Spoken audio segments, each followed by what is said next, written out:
Hello everybody, this is Gareth Cahoon Speaks back here with another video. I'd like you to hit the subscribe bar, give me a thumbs up if you like the video, or hit the notification bell to be notified when I post my next post. Or otherwise you can look me up at my website and the ministries that I support at garethcahoon3 at gmail.com on PayPal to donate. You can also look me up on my YouTube account and subscribe there to see my created playlists and so you can see the videos that I watch on a daily basis. This one here is called The Absurdity of Queers for Palestine Opinion. Serious queer politics would defend queer Palestinians and speak honestly about their horrendous situation in Gaza and Judea and Samaria. The slogan Queers for Palestine invokes solidarity with the oppressed, yet it often exposes a central contradiction in contemporary progressive politics. Queer identity is used to legitimize a cause whose dominant political and armed forces would not protect queer life, but erase it. The problem is not that queer people care about Palestinian aspirations for statehood, nor is it that activists criticise the Israeli government. Israel is a democracy with deep political divisions, and many Israelis oppose their own government's policies. The problem begins when concern for Palestinians is accompanied by silence or outright ignorance about the realities faced by queer Palestinians themselves. Many pro-Palestinian activists denounce Zionism, the Jewish people's right to self-determination, as one of the defining evils of our age, while saying remarkably little about Hamas, the Palestinian Authority, religious coercion, patriarchal violence, or the persecution of the LGBTQIA people in Palestinian society. The absurdity of this position was captured in a widely shared interview during a pro-Palestinian demonstration in Boulder, Colorado. A visibly queer activist was asked what would happen if he walked through Gaza dressed as he was. He replied that his white privilege and American citizenship would protect him. It was a fantasy. In Gaza, neither privilege nor passport guarantees safety. Queer Palestinians know this better than anyone.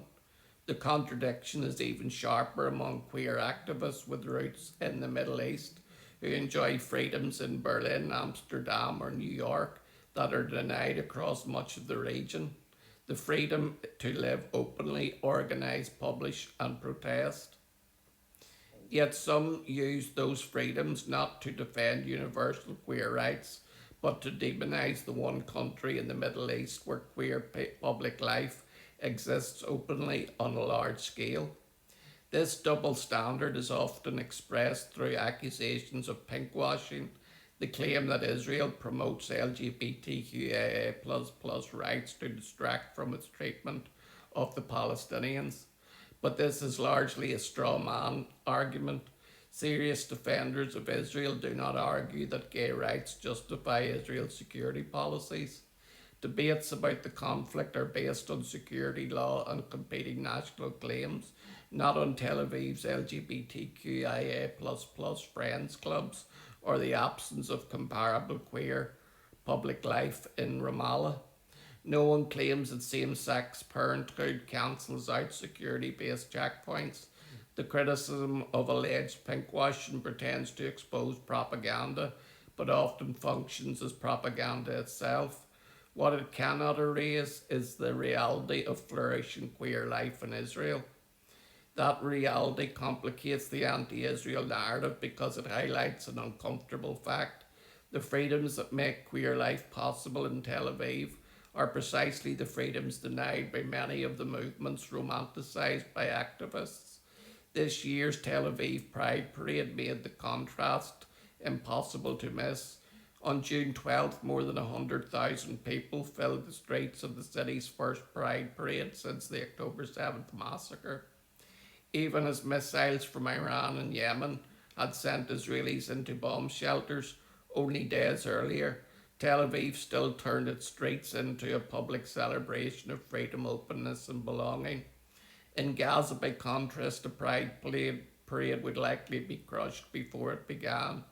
Even anti-Hamas protests planned for June 26 were met with intimidation and violence by the very resistance movement celebrated by many queers for Palestine activists. The freedom visible at Tel Aviv Pride did not emerge by accident. Over the past 4 decades, Israeli LGBTQIA activists have fought for them in the streets, through public campaigns, in the Knesset, and above all in the Supreme Court.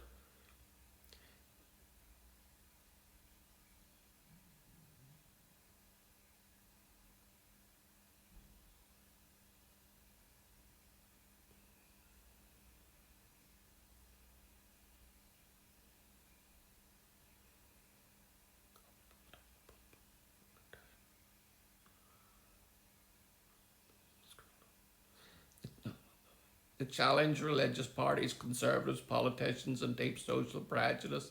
These rights were not gifts handed down by the state, but hard-won victories achieved through democratic struggle, and those battles are not over. Queer rights in Israel, a hard-won reality. This is why the accusation of pigwashing is so offensive. It reduces those hard-won achievements to public relations. It tells Israeli LGBTQIA people that their rights matter only when they can be used against Israel, otherwise they are dismissed as an inconvenient narrative. Israel, like every democracy, is imperfect. Same-sex marriages still cannot be performed domestically because marriage law is controlled by religious authorities. Homophobia exists among the ultra-Orthodox Jews, Islamists, Arabs, Christian conservatives, and parts of the political right. Jerusalem Pride still requires heavy police protection, but these shortcomings underscore the point rather than undermine it. Pride in Israel is evident of a democratic contestation. Slogans such as "No Pride in Apartheid" or "No Pride in Genocide" pretend to offer moral clarity, but they rest on false and inflammatory accusations. Israel is not an apartheid state, and the war against Hamas is not a genocide. These slogans do not explain the Israeli-Palestinian conflict. They reduce it to a stage play in which Israelis are always oppressors and Palestinians are always the victims. Worse, they do nothing for queer Palestinians. Serious queer politics would defend queer Palestinians and speak honestly about their horrendous situation in Gaza and the West Bank. It would defend queer Israelis against anti-Semitic attacks. It would criticise the Israeli government without demonising Israeli society. Queer liberation cannot be built on selective blindness or political ignorance. It cannot excuse Hamas while erasing the democratic struggle of Israeli LGBTQIA people. A movement that does so is not liberating. It is absurd. And that is the truth. If you can only be gay in certain places, you cannot be gay at all. I am a Christian who believes that God made a man to be with a woman, and that will forever be my stance.